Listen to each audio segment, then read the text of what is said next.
Hey, welcome to Q. There is a brand new Avatar movie out, Avatar Fire and Ash. And the guy who dreamed up the whole Avatar universe is here to talk about it, James Cameron. He's got to be one of the most curious people on the planet. He'll tell you about how that curiosity has guided him through films like Aliens, Terminator, The Abyss, Titanic, and of course, Avatar. Here you go.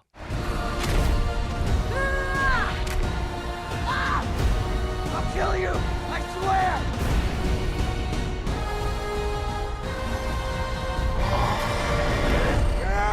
James, welcome to Q.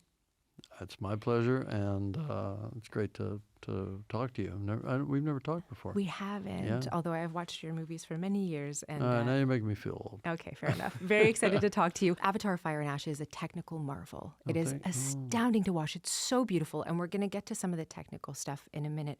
But you've said that the core of the film is about family. Yeah, right? absolutely. Our natural family, our chosen family. When you're in the midst of making a film that could literally overwhelm you with technical requirements, what's your North Star in staying focused on the story that you're actually trying to tell? The actor's eyes, right? So I don't sit back at Video Village. I get in the scrum with them. I'm out there where they're working. I'm either hand-holding the camera myself and watching them through the lens, but usually at just a little more than arm's length, or I'm just sort of squatting down nearby watching what they're doing and throwing in. Sometimes I'll throw in a little, kind of quick prompt or whatever. I try to feel very connected with them and not let the technology overwhelm. I think I learned this on Titanic, which was, obviously a big canvas, but with a love story at the center of it. And I had kind of learned from my previous films that you can kind of get a bit distracted. Yeah. But staying focused and with the people. So you bring up Titanic, you worked with Kate Winslet. She's also a part of this film. Yeah. So much of your career, I think, has involved a film family of sorts, from your work with Arnold Schwarzenegger, Linda Hamilton, here, Kate Winslet. Bill Paxton, there you go, from Titanic also. And then Sigourney Weaver, who, of course, you made Aliens with and is a really important part of this film. Yeah. Can you tell me a little bit about your relationship with her as artists over time? Well, this is our fourth film together. So Aliens, I think we just got to know each other on that film. It all went very, very fast, and it was very, it was hard work, and we were just under the gun. We sat down there on company orders to get this thing, which destroyed my crew and your expensive ship. The analysis team, which went over the lifeboat centimeter by centimeter, found no physical evidence of the creature you described. Good. That's because I blew it out of the goddamn airlock. Actually, the intervening years, we became pals, and then the opportunity to work with her on Avatar was great. She came in, she played Grace Augustine, and we killed her off, right? And then so when I called her up and I said, I want you in the sequels, she couldn't quite process it at first. I said, yeah, you're going to play a 15-year-old girl. And she loved that idea. It excited her so much. And she started preparing. She started meeting with young actors at a dramatic high school in New York, and just listening, because she lives in New York, just listening to how they talk. Yeah.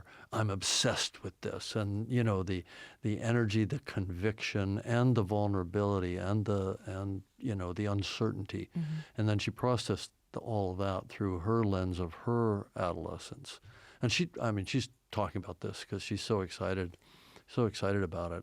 And I'm excited that people watch the film and they don't even know it's her, in a way. I mean, I want them to know it's her so that they understand what she accomplished as an actor, but they don't question that it was a 15-year-old actress that played Kitty. You know what I mean? Because the other kids are played by young actors. So Trinity Bliss was 7 when she started to play Took. Oh. She's now 16 and statuesque and looks like a supermodel, but at the time she was, she's a little 7-year-old. Yeah. And the other kids were quite young, 12 through 14 when we cast them. And they've grown up with you. Yeah, they've grown up in Avatar. Yeah. Kate Winslet has grown up with you too, right? Yeah, You worked with her when she was in her late teens on Titanic, and now... I met her when she was 19, and she was 19, 20 while she was doing Titanic. You're so stupid, Rose! Why did you do that? Why? You jump high, jump right. All right. And then she went on to this incredible career and multi-Academy Award winner and all that. Yeah. And then I called her up one day and said, do you want to try out this performance capture thing, see what it's all about? I think you might like it. And she did. She loved it. Was she hesitant at first? Because actors are so protective naturally of their craft and of how they're going to be captured and portrayed. So did you Sure. have to do any convincing? Like, this is the real deal that we're... Apparently her son Bear clinched the deal, said, Mom, don't be an idiot, go do Avatar. But I don't think she had hesitation about the process because I explained it to her. Yeah. And then when she got to try it, she really enjoyed it. In fact, she'd even sometimes jump around and play different characters just for fun. Like if there was a crowd scene and she wasn't needed as Ronal, her character, she'd just play another character. Oh, amazing. You've made this incredible playground, really, Yeah, for your right. actors. We've been talking, my producer Mitch and I, about this idea of perceptual realism in film, right? Where you have created the digital world of Pandora that has all this fantastical flora and fauna that, of course, we would never see in real life. But it feels so real. And I said to you thank before you. we turned the mics on that I was like sitting there like a little kid holding my knees and just you feel like wherever you look, there's impeccable detail as if the scene going off in the distance is real too. This world goes much deeper than you imagine.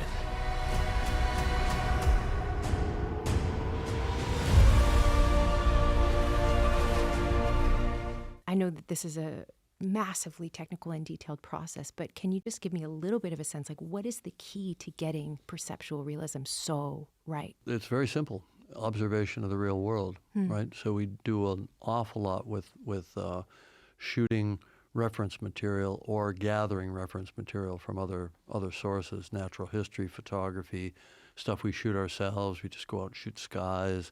Also, I think the fact that the head of visual effects at our main provider, Weta, down in New Zealand, Joe Lettieri, he used to work in real world photography. I spent 30 years doing live action filmmaking, so it's a question of observation. What do things really look like?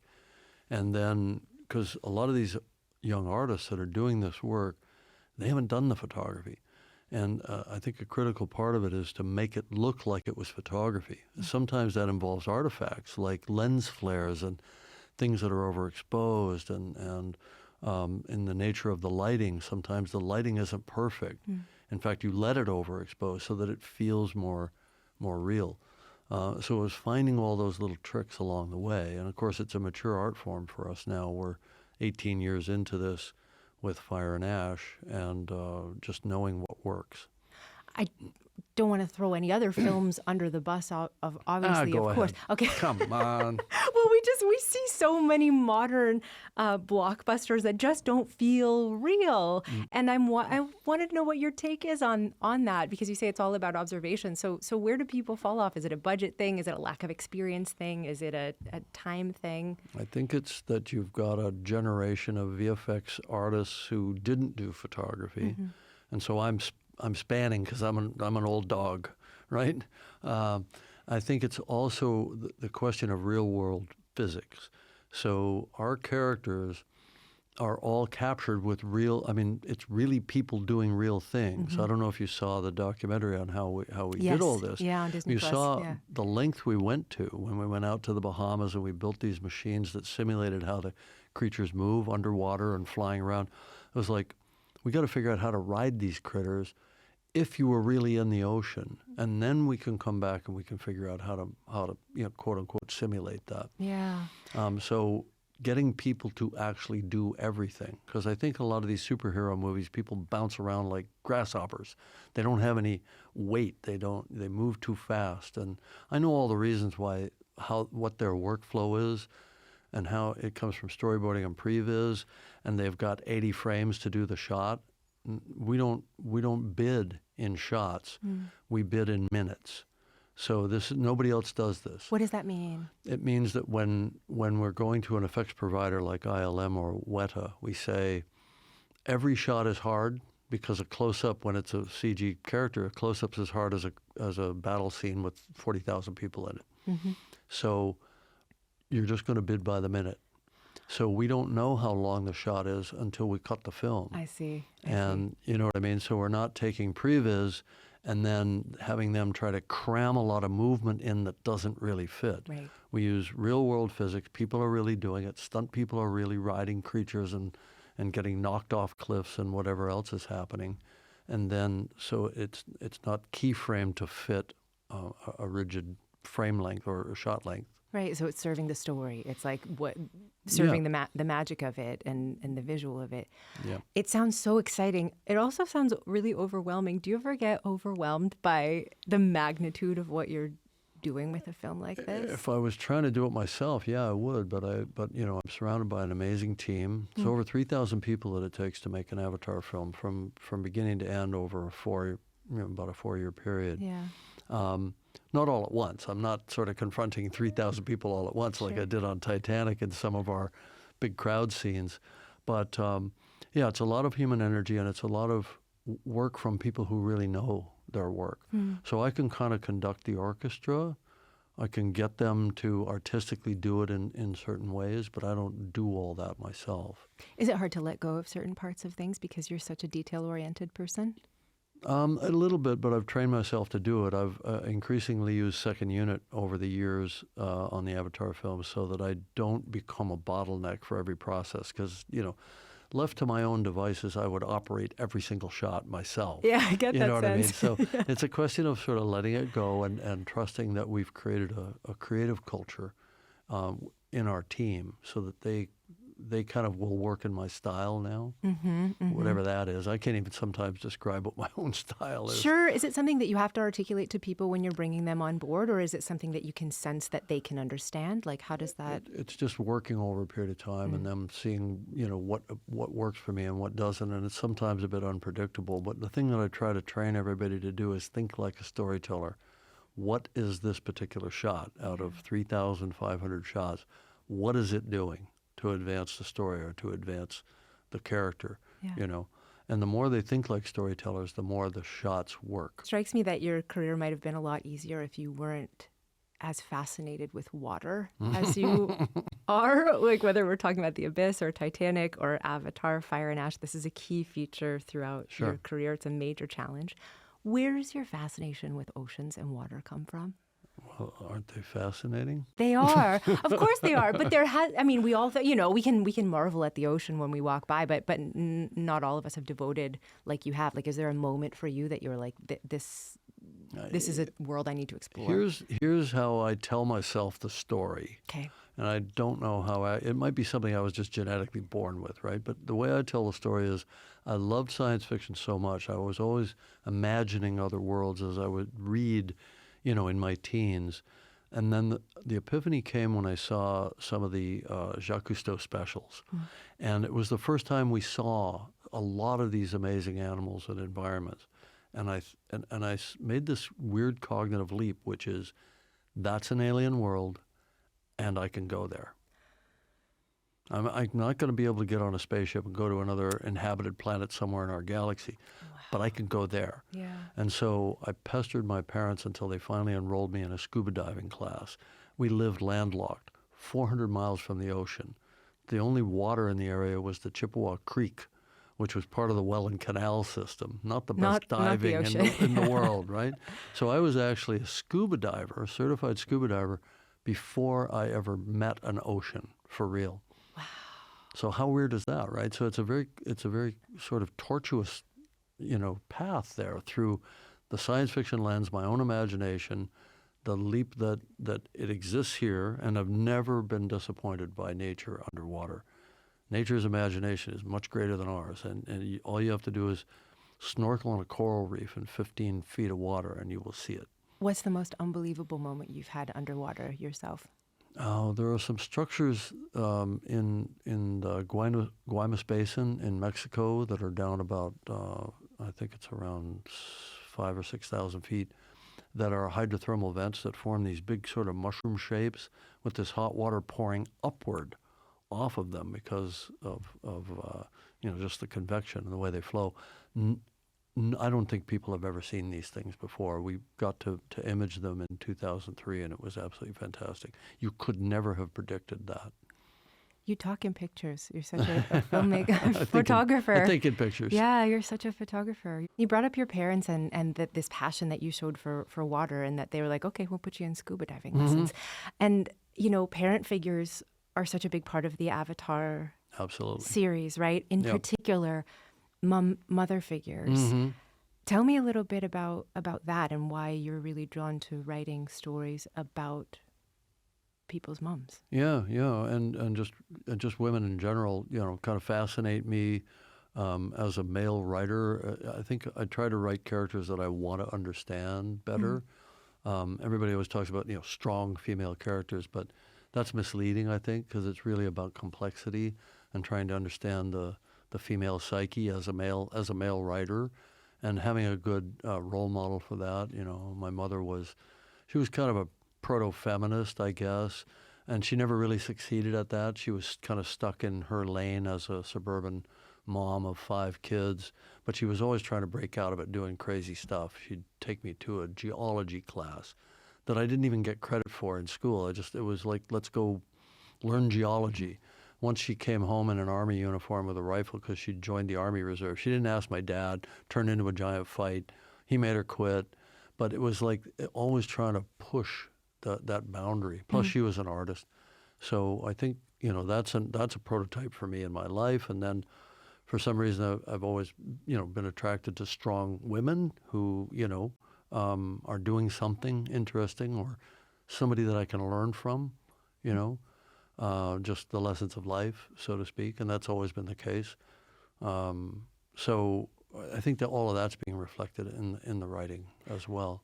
What's the last film of yours that your mom got to see? It would have been Avatar, Way of Water. Wow. Yeah, she just died recently. Oh, I'm sorry for your loss. Yeah, well, it's expected when people are in their 90s, but you're still never ready for it. Yeah. What did she think of Way of Water? Oh, she loved it. She actually here's an interesting thing. I talk a lot about Avatar coming from a dream I had of a bioluminescent forest. I was the character in that. I was all in POV. She had a dream about a 10-foot tall blue woman. And I said, oh, that's kind of interesting. She said, would you draw that? And I said, yeah, sure. So I actually did a painting of a 10-foot tall blue woman. And, you start putting the pieces together. It's like it starts to add up, right? Wow. Oh, that's incredible. That's really, really incredible. I'm also struck by the fact that in many of your films, we see nature pitted against technology. Like in Titanic, this technological innovation of this ship is no match for the iceberg of nature. Yeah. In Avatar, Fire and Ash, there's the introduction of these weapons, which are a new technology, which are at odds with the nature. Tell me a bit about that. What draws you to exploring that tension? Well, it's a confluence of things that were important to me in life. So nature played a big role in my childhood growing up, nearby here in the Niagara Peninsula, in the town of Chippewa. It was surrounded by forest. I spent all my free hours as a kid out in the wild, imagining I was a First Nations person, just imagining what that life would be like. And just being fascinated by all the creatures and plants and everything that I saw. And I was a big collector. I would grab anything that moved, and kind of study it. You mean like plants, creatures, all of this? Snakes, frogs, turtles, anything, and bees, butterflies, I was just fascinated by nature. And then, I was also fascinated by technology. So, my dad was an engineer. I think I got some of this I came by naturally, genetically. And so to me, thematically, I think technology has always played a dual role in my films. It can be good or it can be bad. I mean, Sigourney's character, Ripley, defeats the alien queen with a machine system that amplifies her strength. Yeah. But at the same time, I deal with nuclear war and technology out of control with the Terminator and that sort of thing. So to me, it's always been a bit of a love-hate relationship with technology. So when I was writing the first, the Avatar treatment, like, okay, what's an alien planet, and what's going to happen when we go there, and why are we going there? Oh, we're going there to mine, but it's a story about an indigenous culture there.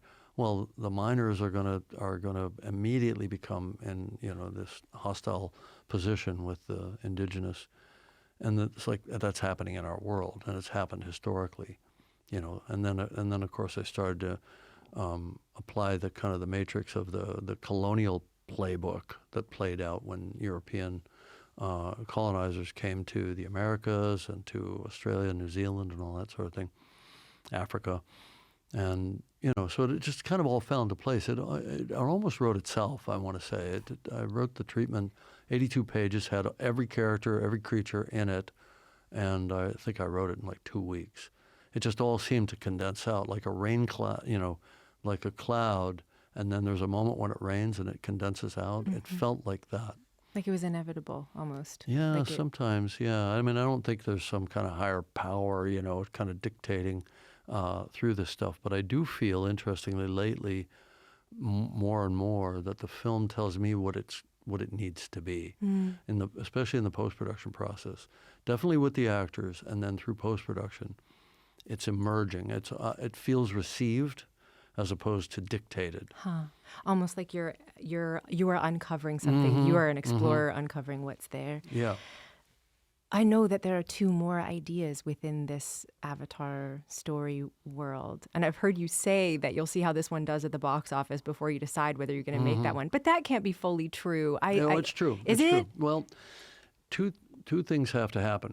We either have to make enough money that it's a no-brainer decision, and given the current state of the market, it's going to take a lot of scrutiny, because the business model is getting closed out by the contraction of the theatrical marketplace and the escalating costs of VFX production, kind of stuff we do on Avatar. It's constantly costing more, and we've bid out the new films, and it's like, okay, we can't afford that. Now what are we going to do, right? Right. Unless we have some kind of extraordinary level of success. Now, the other thing that could happen is we could be exploring sort of new tools. I don't think we have to figure out how to do it better, because we're kind of already saturated. I know that sounds like a brag, but it's been the goal. We've spent a lot of time and energy and R&D to get to that level. We're kind of at a point where anything that we can imagine we can do. Yeah. What we can't do is do it in half the time. So I don't want to spend another 4 years times 2 on 2 more Avatar films in my life at the age of 71. Yeah. So I want to figure out how to do them faster, which Right. will make it cheaper. Now, does generative AI play a role in that? It may well, as long as we stay within the ethical boundaries of never replacing the actors, never replacing the artists, never replacing me as a director or the writers. That's a bit of a tall order right now. It is. Because the generative AI tools are not really designed to integrate into conventional VFX workflows.